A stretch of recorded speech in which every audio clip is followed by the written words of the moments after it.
ایک آدمی جنگل میں جا رہا تھا۔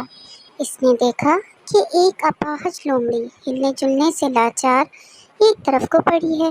وہ یہ سوچ کر حیران ہوا کہ خدا بھلا بیچاری لومڑی کو کس طرح روزی دیتا ہوگا۔ اچانک کیا دیکھتا ہے کہ ایک شیر ایک گیدڑ کو منہ میں دبائے سامنے سے چلا آتا ہے۔ وہ آدمی چھپ کر وہیں بیٹھ گیا۔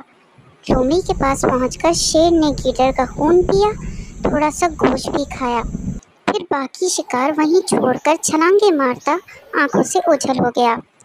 اب لومڑی کی باری تھی۔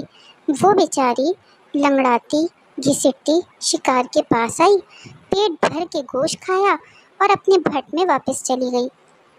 وہ آدمی سارا منظر اپنی آنکھوں سے دیکھ رہا تھا۔ بولا، سچ ہے، روزی اللہ تعالیٰ کے ہاتھ میں ہے۔ آدمی کوشش نہ کرے تو بھی رزق ہر حالت میں پہنچتا ہی رہتا ہے۔ اتنا کہہ اور سارے کام کاج چھوڑ کر خود بھی ایک کونے میں بیٹھ رہا اور اللہ اللہ کرنے لگا۔ اب سنو کہ بھلے آدمی پر 3 دن کے فاقے گزر گئے اور کھانے کی صورت پیدا نہ ہوئی۔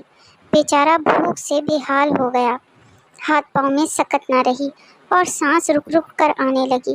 تب اس آدمی نے سنا جیسے کوئی کہہ رہا ہو، اے کم ہمت، اللہ تعالیٰ نے تمہیں شیر بنایا ہے، خود بھی کھاؤ اور دوسروں کو بھی کھلاؤ۔